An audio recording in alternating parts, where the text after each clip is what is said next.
الفنانة القديرة سمية الألفي. الكل في المغرب عرفها وعاش معها لحظات جيدة من خلال أعمال متميزة. سيدة تركت بصمات كبيرة على الشاشة الصغيرة أو على السينما.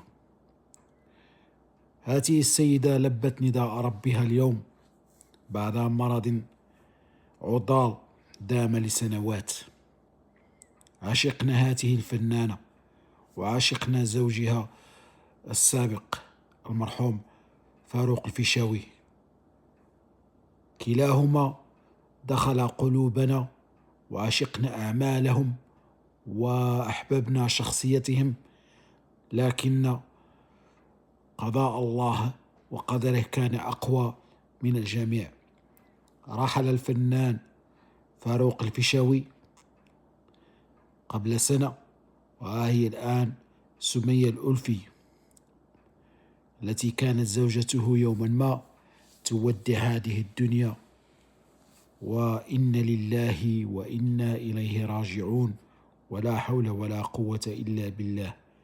هذه السيدة عشقها كل المغاربة، وكل أعمالها كانت جيدة، لا أفلاما ولا تلفزيونيا، كل أعمالها كانت تحافظ فيها على رشاقتها وعلى هيبتها في السينما.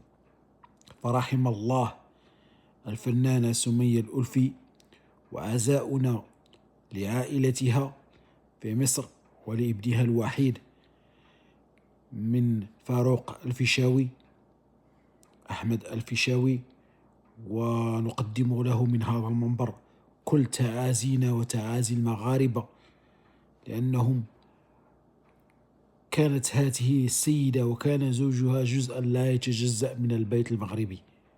عشقناهم كما عشقنا فنانون الزمن الجميل. احترام، لباقة، ثقافة، لكن هذا قضاء الله وقدره، وما عسانا إلا نقول لا حول ولا قوة إلا بالله، وإن لله وإنا إليه راجعون. وعزاؤنا للأسرة الفنية المصرية ولعائلة هذه الفنانة المحترمة سمية الألفي.